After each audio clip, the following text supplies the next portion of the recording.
to deal with us. And I think you have to respect that at times because he's got where he has, winning lots of trophies. Yeah. It's massively hit and miss, isn't it, this? It could be. And I think from Klopp's point of view, I don't think it changes much of his game plan. I think they're the same. I think they block, they defend spaces and they get close together and they put pressure on the ball like they did at Anfield.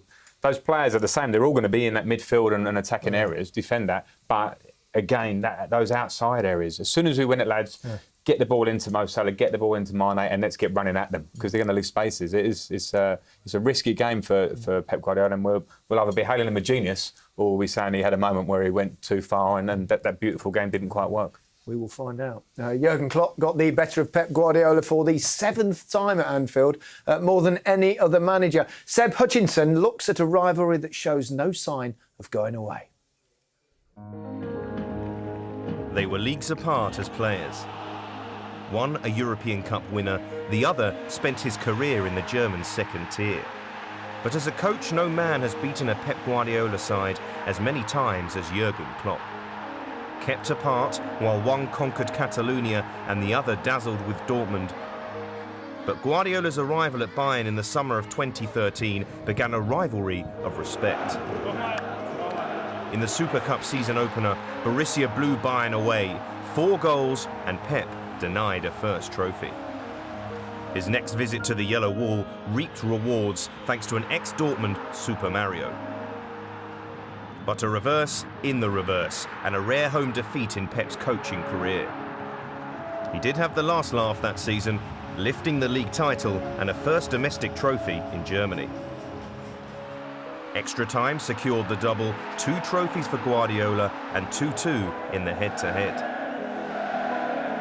A pair of future Gunners fired Klopp to another Super Cup in 2014, but the season belonged to Bayern again. 2 league meetings, 2 league wins, thanks to a pinched Polish poacher.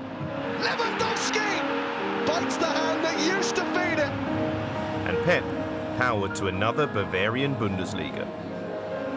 Klopp finished 7th in his 7th season as the curtain lowered on his time east of the Rhine.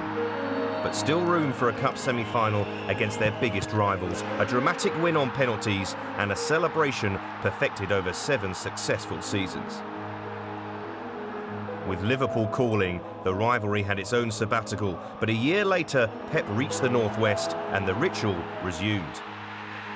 Klopp's new Kop captured win number 5, and at the Etihad, an ex-Blue earned a penalty point for the Reds and a first league draw between the 2 bosses.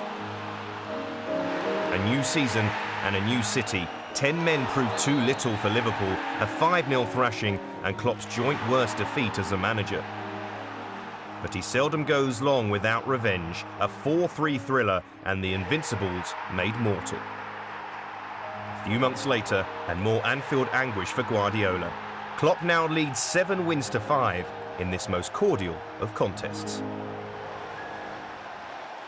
Rio, as a neutral, I suppose you don't really like either of them, but in many ways, we're blessed to have this rivalry and have these 2 managers in teams in this country, aren't we? Yeah, we are, and I think that's a fantastic part of our football at the moment. But what I would say about Klopp is he's very respectful of Pep, but he doesn't fear him. And he trusts in his judgment, he trusts in his tactics, and the common denominator between the teams that he's